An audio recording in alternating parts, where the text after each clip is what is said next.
नमस्कार. ठरलं तर मग ह्या मालिकेच्या आजच्या भागामध्ये आपल्याला पाहायला मिळत आहे प्रियाची मैत्रीण, प्रियाची सखी असं आपण म्हणू शकतो, जिला ती आता निरोप घेऊन आलेली आहे प्रियासाठी की ती सायली आहे ना, तिला भेटण्यासाठी संपूर्ण सुभेदार कुटुंब हे आपल्या जेलमध्ये आलेले आणि ती तिथे भेटायला गेली. ही गोष्ट जेव्हा आपल्या प्रियाला कळते त्यावेळेला ती मात्र उत्तावेळी झालेली पाहायला मिळते. आता ती इथे तिला म्हणू लागते की मला जेलरकडे घेऊन चाल, मी त्यांच्याकडे रिक्वेस्ट करेल, माझ्या पद्धतीने मी त्यांच्याशी बोलते आणि मला 5 मिनटासाठी का होईना संपूर्ण कुटुंबाला भेटता येईल आणि माझ्यासाठी ते खूप महत्त्वाचे. आता कॉन्स्टेबल नाही म्हणत असते, पण तिला धमकी देऊन मला घेऊन चल असं इथे प्रियाने सांगितल्यानंतर तिला घेऊन जावं लागतं जेलरकडे. आता जेलर परमिशन देते की नाही हे पुढचा विषय. आता पण प्रियाने मनात ठाम विचार केला आहे, भेटायचं म्हणजे भेटायचं पूर्ण सुभेदार कुटुंबाला. दुसरीकडे आपण पाहू शकतो सुभेदार पूर्ण कुटुंब आलेलं असतं आपल्या सायलीला भेटण्यासाठी, सायलीची खयाली खुशाली विचारण्यासाठी. मधुभाऊंना तर फारच मोठं शॉक बसला आहे. ते म्हणतात की आपण त्या सुरेशला ओळखण्यात एवढं कसं चुकलो. मी आजपर्यंत कधीच कुणाला ओळखण्यात चुकलेलं नाही, पण मी ज्यावेळेला मला कोर्टात सांगण्यात येईल ना की जबानी द्या, त्यावेळेला मी पूर्ण जबानी माझ्या पद्धतीने देईल. जे घडलं, जे खरं होतं, आपण ते सगळं काही कोर्टात सांगूया बाळा. तुला आपण लवकरात लवकर इथनं बाहेर काढण्याचा प्रयत्न नक्की करू, असं इथे सायलीशी बोलताना मधुभाऊ बोलताना किती इमोशनल झालेलं पाहायला अर्जुनला मिळतात. अर्जुन मनातले मान म्हणतो की यांना किती सोपं वाटतंय, पण ते इतकं सोपं नाही. हा कायदा इतका कठीण आहे की सायली सुटेल की नाही ही धाकधूक आपल्या अर्जुनच्या मनात अजूनही आहेच. दुसरीकडे सायली सगळ्या व्यक्तींची चौकशी करते की सोमू कसा आहे, अनु कशी आहे, शिवन्या कशी आहे. तर इथे आजी म्हणू लागते की सगळ्यांची काळजी करतेस सायली, तू खरंच तू किती जगावेगळी आहे. तू इतक्या कठीण प्रसंगात अडकलेली आहे तरीही तुला प्रत्येकाची काळजी, प्रत्येकाचा विचार तुझ्या मनात आहे. तरी ती सायली म्हणते आता आपल्याला यातनं बाहेर पडायला जितका वेळ लागायचा तितका लागेल, पण कोणीही खचायचं नाही, सगळ्यांनी खंबीर राहायचं. आणि आली लगेच त्याच वेळेला प्रिया, जिथे सगळे सुभेदार कुटुंब सायलीला भेटायला आलेलं असतं ना त्या ठिकाणी. आणि सगळ्यांना तिला पाहून फार वाईट वाटतं, कशाला आली ही, आपण हिला भेटायला थोडी वेळ घेतला आहे, ही कशी काय येऊ शकते आपल्या प्रायव्हेट वेळमध्ये. तर इथे चैतन्य म्हणतो थांबा मी जेलरशी जाऊन बोलून येतो. प्रिया त्याला थांबवते आणि म्हणते की मी त्यांच्याकडनं 5 मिनटं रिक्वेस्ट करून तुम्हाला सगळ्यांना भेटायला आले. मला तुमच्या सगळ्यांची किती आठवण येत होती. मी तुमच्या कुटुंबातला एक भाग आहे ना आजी, मी तर तुझ्या नातवाची नातसून आहे ना गं. माझ्या पोटात वाढणारे हे बाळ आहे ना, ते तुझं पतवंड आहे ना, त्याच्यासाठी तरी मला विचार ना गं मी कशी आहे, मला घे ना गं जवळ, असं म्हणते. त्यावेळेला आजी म्हणू लागते की मी तुला भेटायला आलेलो नाही आणि तू आमची कोणी म्हणजे कोणीच नाही आहे आणि इथे तुला भेटण्यासाठी कोणीही वेळ काढून आलेलं नाही आहे. आम्ही आमच्या प्रायव्हेट टाईममध्ये सायलीला भेटायला आलेलो आहे. तर इथे इमोशनली अशी आपली प्रिया सगळ्यांना बोलून बोलून आपल्या बाजूला वळवण्याचा प्रयत्न करते. मात्र आपला अश्विन जो आहे ना, तो म्हणतो की आता तुझ्या ह्या गोड बोलण्याला कोणीही भुलणार नाही. ज्यावेळेला सगळ्यांचं मन जिंकायचं होतं त्यावेळेला तर जिंकलीच नाही, आता कशाला गोड गोड बोलून आमचं मन फिरवण्याचा प्रयत्न करते. आम्ही कधीच तुझ्या बाजूने येणार नाही, नो. आता अश्विन त्या लेडीज कॉन्स्टेबलवरती पण चिडतो की आमच्या प्रायव्हेट वेळेत तिला इथे तुम्ही घेऊनच कसे आले. त्यावेळेला ती म्हणू लागते की तिने जेलरकडे परमिशन काढली आहे, त्यांनीच परमिशन दिली म्हणून 5 मिनटासाठी इथे आणले. पण अर्जुन म्हणतो तिला आत्ताच्या आत्ता इथून घेऊन जा, आम्हाला तिच्याशी बोलायचं नाही, तिचा आमचा काही संबंध नाही. पण आता इथे प्रिया सगळ्यांशी बोलण्याचा प्रयत्न करते की माझा पण विचार करा ना, माझ्या बाळाचा विचार करा, मी चुकले असेल पण मला माफ करा, तुम्ही माझं कुटुंब आहात, मी तुमच्या कुटुंबाचा भाग आहे की नाही, असं म्हणत ती सगळ्यांचं मन जिंकण्याचा प्रयत्न करते. मात्र ती इथे एक गोष्ट आवर्जून सांगते की मी चूक केली, मी गुन्हा केला, मी शिक्षा भोगली आणि सायलीने पण केली. मग सायलीच्या बाबतीत तुम्ही असं नरम वागतात आणि माझ्या बाबतीत असं कठोर कसं काय वागू शकतात. आजी तिला म्हणते तुझी आणि सायलीची बराबरी करायची नाही हं, तू कशी आहे आणि सायली कशी आहे या गोष्टी तुला समजायला हव्या. आणि राहिला विषय आमच्या एकीचा, तर आम्ही ती एकी दाखवू आणि सायलीच्या बाजूनीच दाखवू, सायलीच्या बाजूनीच आम्ही बोलू आणि तिच्याच बाजूने कायम आम्ही राहू. तुझ्यासारख्या व्यक्तीची जन्म फक्त जेलमध्ये राहण्यासाठी झालेला आहे आणि त्यासाठीच तू जन्माला आली आणि तू ते योग्य जागेत आलेली पण आहे. आणि राहिला विषय आम्ही सायलीचे साथ आहोत की नाही, आम्ही आमच्या एकीने साथीने आमच्या सायलीला ह्या जेलमधनं लवकरात लवकर बाहेर काढू, कारण ती सच्ची आहे, ती खरी आहे, तुझ्यासारखी खोटारडी नाही. त्याच्यामुळे तुझी आणि तिची बराबरी करायची नाही. इथे सायली पण आपल्या प्रियाला इतकी चोख उत्तर देते, प्रियाचे दात घशात पाडल्यासारखेच आहे त्यावेळेला. आणि इथे ती पण म्हणते मला पण घ्या तुमच्या कुटुंबाचा भाग बनवून, प्लीज माझ्यावरच का अन्याय करताय तुम्ही, मी तुमच्या कुटुंबातला भाग आहे ना, मी पण तुमचे नाचसून आहे ना, असं म्हणत आजीकडे दयावया करते प्रिया. आता इथे स्मिता जी आपल्या सायलीसोबत असलेली कॉन्स्टेबल आहे ना, ती म्हणू लागते की तिच्या प्रियाच्या कॉन्स्टेबलला की तुम्ही हिला इथे कशाला आणले, आत्ताच्या आत्ता इथून घेऊन जा, हा प्रायव्हेट वेळ यांचा, तुम्हाला कोणी एवढी परमिशन दिली, 5 मिनटाची जर दिली असेल तर झाली 5 मिनटं, हिला यात आत्ताच्या आत्ता घेऊन जा.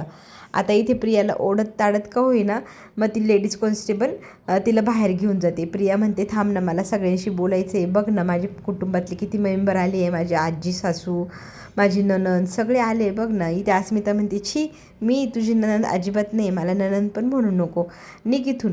तिला आता ती कॉन्स्टेबल खेचत घेऊन जाते. सगळं कुटुंबाला फार वाईट वाटतं की आपण ह्या फालतू मुलीशी एवढा वेळ बोलून वेळ वाया घालवला, आपला वेळ संपत पण आला, आता आपल्याला निघावं लागेल. ह्या गोष्टीने सगळ्यांना खंत वाटते की ही मुलगी आता इथेच आहे म्हटल्यावर ती सायलीला पण खूप त्रास देत असेल. कल्पना म्हणते की सायली ती तुला रोज भेटते का, ती तुला त्रास देते का. सायली म्हणते फक्त जेवणाच्या वेळेला किंवा काही काम असलं तरच आम्ही समोरासमोर येतो. आता अर्जुनला कल्पना म्हणते की हे बाबा तू ना ह्या जेलमध्ये आता एकत्र आहे तुम्ही दोघीजणी, तर नाही हिच्यासाठी वेगवेगळी जागा ठेव, तिच्यासोबत राहिली काही तिने बरं वाईट करण्याचा प्रयत्न केला तर मला फार भीती वाटते. तर आपण पाहू शकतो अर्जुन म्हणतो आई घाबरू नको. इथे त्या स्मिताताई आहे ना, त्या खूप छान आहे, त्या आपल्या सायलीची खूप काळजी घेतात. आणि मग स्मिताची ओळख पूर्ण कुटुंबाशी अर्जुन करून देतो आणि मग ती सगळ्यांना सांगू लागते की तुम्ही अजिबात काळजी करू नका, इथे आम्ही सायलीताईंची खूप छान काळजी घेऊ, त्यांना काहीही त्रास होऊ देणार नाही, याची जबाबदारी आमची. आजी मग त्या स्मिताला म्हणते खरंच तुम्ही देवासारखे आहात, आमच्या सायलीची खूप काळजी घ्या. ती सगळ्यांना खूप जीव लावते, तिला पण जीव लावायला पाहिजे की नाही, 2 जीवांची. तर स्मिता म्हणते हो आहे, आम्ही तिची व्यवस्थित काळजी घेऊ, तुम्ही अजिबात काळजी करू नका. मग आता वेळ संपली म्हटल्यावर चैतन्य सगळ्यांना म्हणतो चला, कारण आपण खूप मोठ्या मुश्किलीने एवढा वेळ मिळवला होता, कायदा फार कठीण आहे, आपण जास्त वेळ थांबू शकणार नाही. तर आता सगळं कुटुंब सायलीचा निरोप घेताना म्हणजे सगळेच इमोशनल होतात. सायली मात्र सगळ्यांना सांगते अजिबात कोणी इमोशनल व्हायचं नाही, मी इथून लवकरच सुटणार आहे, मला विश्वास आहे, सत्य कधीही अपयशी होत नाही, त्याला विजय नक्की मिळेल, उशिरा मिळेल का होईना पण मिळेल आणि मी लवकरच बाहेर येईल, तेव्हा सगळ्यांनी माझी आठवण काढायचं नाही, सगळ्यांनी आनंदी राहायचं, खुश राहायचं, कधीही दुःखी व्हायचं नाही, मी लवकरच बाहेर येणार आहे, त्याच्यामुळे कोणी माझी काळजी करू नका, मी माझी स्वतःची छान काळजी घेते. आजी मग इथे आपले मधुभाऊ हे सगळे निरोप देतात सायलीला आणि बाहेर जातात. आता इथे मुद्दामच आपल्या प्रतिमाला आणि अर्जुनला सायली थांबवून घेते.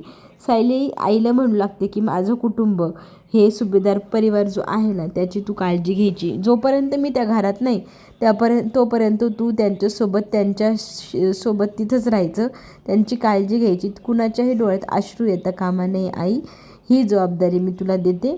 मग इथे प्रतिमा वचन देते की जोपर्यंत तू घरी नाही तोपर्यंत तुझं अख्खं कुटुंब मी सांभाळेल. आणि बाबांना सगळं कळलं का असं इथे सायली विचारते. तर अर्जुन म्हणतो की आजी बोलली नको, देव कार्याला गेलेल्या व्यक्तीला त्रास नको द्यायला, ते आले की नंतर पाहू. बॉक्सो असा कायदा आहे की त्यात ते आपला रविराज काहीच करू शकणार नाही आहे, त्याच्यामुळे त्याला कोणी काही कळवलेलंही नाही आहे. तर आता सायली इथे पुन्हा एकदा आपल्या नवऱ्याशी बोलताना म्हणते की मला तुमच्याकडनं पण एक वचन हवे, आमच्या बाळाचे बाबा जे आहे ना, त्यांची तुम्ही काळजी घ्यायची, त्यांनी जास्त स्वतःला त्रास करून घ्यायचा नाही आणि सगळं वेळच्या वेळी खायचं प्यायचं आणि आनंदी राहायचं. मी लवकरच घरी येईल. बाळाचं बाबा पोटावरती हात ठेवत बाळाला म्हणतो की बाळा काय विचार करत असेल की माझा बाबा कसा आहे, माझ्या आईला जेलमधनं बाहेर पण काढलं नाही. तर सायली म्हणते असा विचार करू नको, असा विचार करा का तो म्हणत असेल माझा बाबा खूप स्ट्रॉंग आहे, माझ्या आईला नक्की वाचवेल इथनं. आणि मग दोघंजण एकमेकांना निरोप देतात, एकमेकांना काळजी घ्या असंही सांगतात. आता सगळेजण निघून गेल्यानंतर स्मिता सायलीला म्हणते, तू अजिबात काळजी करू नको, काही ना काही मार्ग नक्की निघेल. दुसरीकडे मात्र खोटं नाटं आपला सुरेशबद्दल सचिन सांगतो वकिलाला, आणि सुरेश किती चांगला माणूस आहे, त्याला कसं फसवलं गेलं आहे हे त्या वकिलाला पटवून देत वकीलपत्र घ्यायला इथे सगळेजण त्याला भाग पाडू लागतात. आणि महिपत बाबा की जे म्हणणारा हा जो वकील आहे त्याला फार विश्वास आहे बाबांवरती, की बाबा अख्ख्या जगाचं कल्याण करणारे. तर बाबांचं मी भक्त आहे, त्याच्यामुळे आता इथे बाबा बोलू लागतात की तू जसा माझा भक्त तसाच माझा सुरेश पण माझा भक्त. त्याची चिंता त्याची काळजी त्यांनी माझ्या चरणी वाहिली आणि मग मी त्याचा उद्धार करायचं ठरवलं. सच्च्या व्यक्तीला कधीही शिक्षा होऊ नये हीच माझी इच्छा होती, म्हणून मी त्याला माझा आश्रय दिला. आता मी तुला सांगतो की त्याला वाचव. आणि सुभेदार जो आहे ना वकील, तो खूपच बलवान आहे, किंवा त्याने आजपर्यंत एकही केस जिंकलेली नाही. मग तो माझ्या जो सुरेश आहे ना भक्त, त्याला तर अडकूनच टाकेल. तरी इथे वकील म्हणतो की काहीही असो बाबा, माझ्या डोक्यावर तुमचा आशीर्वाद आहे म्हटल्यानंतर मी तुमची ही जी केस आहे ती अजिबात हारू देणार नाही. मी तुमच्या त्या सुरेशला, म्हणजे माझा गुरु भाऊच झाला ना तो, तर मी त्या माझ्या भावाला या संकटातनं वाचवील. तुम्हाला वचन देतो लवकरात लवकर त्याला ह्या सगळ्यातनं आपण सोडवूया आणि अर्जुनची जी बायको आहे तिला चांगली शिक्षा देऊया. आता वकील निघून गेल्यानंतर अरे काय भक्तगण भेटलाय असं म्हणत इथे महिपत त्याच्या जुन्या रूपात येतो आणि म्हणू लागतो की आता हे जे काही आपण पेरलं आहे त्याला आता लवकरच उगवायची वेळ झाली. आणि ही छान गोड न्यूज आहे ना की म्हणजे वकील भेटला आहे सुरेशला, ही प्रियाला कळवायला हवी, म्हणजे प्रिया पण खुश राहील. म्हणजे कसं सायलीला लवकरच शिक्षा भेटेल ह्या गोष्टीची शाश्वती त्या तिघांना पण आली आहे, त्याच्यामुळे ते फार खुश आहे. आणि मग लगेच प्रियाला कॉल करून निरोप पोचवला जातो की सुरेशला वकील भेटला आहे आणि सुरेश याच्यातनं केसमधनं वाचेल आणि सायली अडकेल, त्यामुळे तिलाही आनंदच झाला. आता आपण इकडे पाहू शकतो कुसुमताई आपल्या छोट्याशा चिमुकलीला घेऊन आलेली असते सायलीताईच्या घरी. सायली नाही म्हटल्यानंतर ती फार रडत असते, सारखी रडत असते. आता शिवण्याला काहीतरी सांगावं तर लागेल ना, कितीतरी गोष्टी सांगितल्या पण इतकी रडते तिला फक्त सायलीताईच हवी. आता मधुभाऊ म्हणतात की तू हिला इथे का घेऊन आली, किती रडते. कुसुम म्हणते की मला काही केलं सुचेच ना. मग मी विचार केला की स्मिताकडे घेऊन आले तर ती रडायची थांबेल, पण इथे पण ती रडायची थांबत नाही, काय करायचं. आता इथे प्रतिमाला ती गोष्ट आठवते की सायली म्हणाली होती की माझं कुटुंब, माझे लोक जे आहे त्यांना नेहमी आनंदी आणि खुश ठेव. तर आता ही जी गोष्ट आहे ती तिला लक्षात येते. आता ह्या मुलीला कसं रडण्यापासून थांबवायची ही जबाबदारी आता अर्जुन आणि प्रतिमाची आहे. दोघंजण त्या मुलीवर काय जादू करतील हे तर पुढे जाऊन कळेलच आपल्याला. आता अर्जुन शिवण्यासोबत बोलण्यासाठी पुढे येतो, तिला जवळ घेतो. आपली सायलीताई तू जर रडली ना तर लवकर घरी येणार नाही, कारण ती म्हणाली की माझ्यासाठी जर कोणी रडलं तर मी घरीच येणार नाही. तर आपल्याला रडायचं नाही, खूप खुश राहायचं, तरच आपली ताई वापस येईल. ही गोष्ट ऐकल्यावर शिवण्या म्हणते खरंच, प्रॉमिस. तर मग तो अर्जुन म्हणतो हो. मग ती म्हणते की जर ताई लवकर येणार असेल ना, मी नाही रडल्याने तर मी रडणार नाही, मी रडल्यावर ताई लांब जाते ना, मग मी नाही रडणार असं प्रॉमिस पण करते. आता दुसरीकडे आपण पाहू शकतो की जेवणाच्या लाईनीमध्ये आपली सायली उभी असते, स्वतःचं जेवण घेऊन येते आणि तिला बसायला इथे प्रिया मुद्दाम जागाच देत नाही. जिथे जिथे सायली बसण्याचा प्रयत्न करते तिथे प्रिया आणि प्रियाच्या मैत्रिणी काय करतात, मुद्दाम बसून घेतात आणि जोरजोरात खिदी हसू लागतात. प्रिया लगेच म्हणू लागते की काय दिवस आले बुवा एका माणसावरती, किती मोठं महान व्यक्तिमत्व, आदर्श सून. आणि पहा आदर्श सुनेलचं काय अवस्था झाली. आता ती पण इथेच सडणार आणि तिचं बाळ पण इथेच सडणार. बाळाचा विषय आल्यावरती तर आपली सायली मात्र 0.2 एकदम डेंजर जागी होते. आणि ती मग आता चोख उत्तर देत प्रियाला म्हणते माझं बाळ कुठं जन्माला येऊ कुठं नाही त्याचं भविष्य मला माहिती आहे, पण तुझ्या बाळाचं काय, माझं बाळ तर इथनं बाहेर पडेल, तुझं काय, तू कशी पडणार आहे बाहेर याचा विचार कर, असं म्हणत चोख उत्तर इथे प्रियाला सायलीने दिलेलं आपण पाहू शकतो. पुढील भागामध्ये आपण आता इथे वकीलपत्र घेऊन आलेल्या वकिलाशी बोलताना सायली माहिती सांगू लागते की ती मुलगी जेव्हा आपल्या आश्रमात आली त्यावेळेला ती म्हणाली होती की मी 3 वर्षाची होते जेव्हा मी त्या स्फोटातनं वाचली होती. आता तो स्फोट 2008मध्ये झाला. तिचा म्हणजे तिचं वय त्यावेळेला काय असेल तर ती 3 वर्षाची होती. मग त्याचं कॅल्क्युलेशन केल्यावर त्या मुलीचं वय 21 भरतं आहे आणि हे लोक म्हणत आहेत की ती मुलगी 18 वर्षापेक्षा पण कमी वयाची. आता हे आपल्याला सिद्ध करायचं आहे, त्याच्यासाठी आपल्याला प्रयत्न करावा लागेल की ती मुलगी कमी वयाची नाही. आणि हे जेव्हा सिद्ध होईल तेव्हा सायलीच्या बाजूने केस वळवण्यात अर्जुनला यश मिळेल.